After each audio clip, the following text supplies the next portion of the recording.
Entre as diretrizes da avaliação socioeconômica está a ótica da sociedade, ou seja, do bem-estar social de todos os seus agentes econômicos.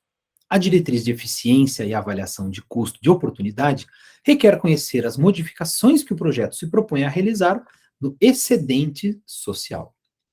Em mercados hipotéticos, perfeitos, sem distorções, o preço e a quantidade de equilíbrio representam a alocação ótima dos fatores de produção. Ou seja, estaríamos na eficiência, onde os recursos escassos, terra, capital, trabalho, estariam sendo usados da sua forma mais eficiente. O excedente do consumidor é dado pela área entre a quantidade e preço de equilíbrio e a curva de demanda marginal. Representa a disposição a pagar acima do preço efetivamente praticado pelo mercado. Já o excedente do produtor é dado pela área daqueles que estariam dispostos a ofertar o mesmo bem ou serviço por um valor inferior ao valor praticado. O excedente social, que é a mensuração econômica do bem-estar social, é a soma dos excedentes do consumidor e do produtor.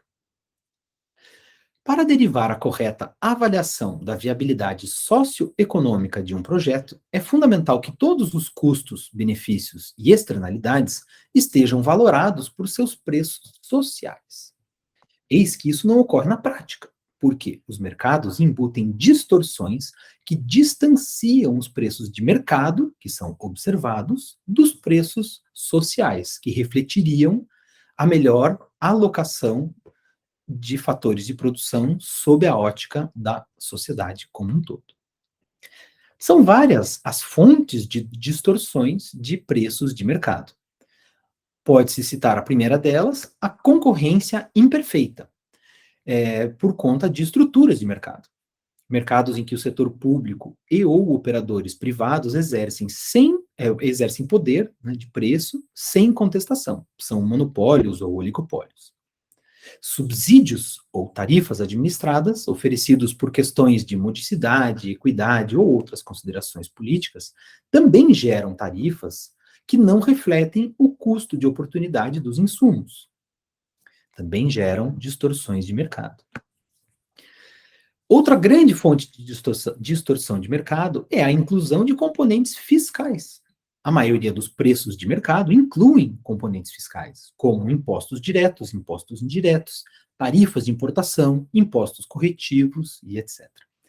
Eis que estes componentes fiscais representam, tão somente, transferências entre os agentes econômicos das empresas e dos indivíduos para o setor público. Portanto, também distanciam os valores observados em um mercado dos seus preços sociais. Por fim, existe também a assimetria de informação, onde ofertantes e demandantes em um determinado mercado não têm o mesmo conhecimento sobre os elementos que envolvem essa transação, com consequências sobre a qualidade da tomada de decisão. Exemplo: consumidores que compram carne bovina de um frigorífico desconhecendo que a origem do animal foi em área ilegalmente desmatada. Esse consumidor teria tomado uma decisão diferente caso essa informação fosse plena na hora dele participar desse mercado. E o último das fontes de assimetria de informação é a existência de bens comuns ou bens públicos, quando não há um mercado para os efeitos decorrentes de um projeto, por exemplo. Redução da poluição atmosférica, melhorias na saúde, economias de tempo e outros. São bens extremamente valorados pela sociedade, mas que não têm um mercado. Ninguém compra uma economia de tempo ou compra uma melhoria na saúde. Bem, essas distorções alteram os excedentes dos consumidores e dos produtores. Vejamos o exemplo de um mercado com arrecadação de tributos, o que ocorre, de fato, em praticamente todos os mercados. O tributo diminui a quantidade transacionada e faz com que se gere um peso morto, que se reflete na redução do excedente social. Notem que a arrecadação de tributos per se continua computando o excedente social, que engloba a visão de todos os agentes econômicos, indivíduos, empresas e governo. Então, não é o tributo em si, mas sim o peso morto que ele gera ao reduzir o excedente do consumidor e do produtor. Outro exemplo é o efeito da concorrência imperfeita.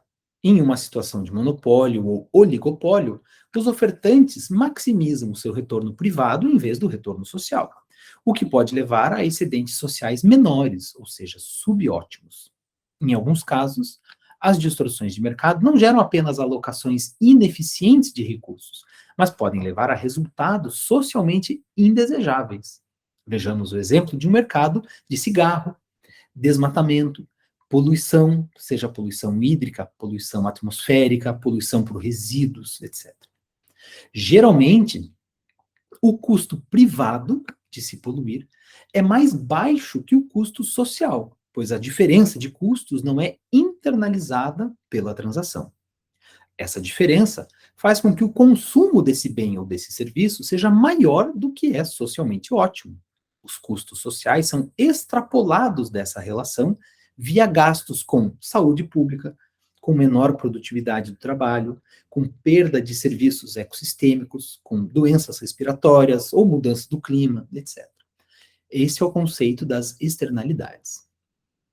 Uma vez que a ACB socioeconômica avalia as modificações sobre o bem-estar social para toda a sociedade, é preciso considerar os preços sociais e não os preços de mercado.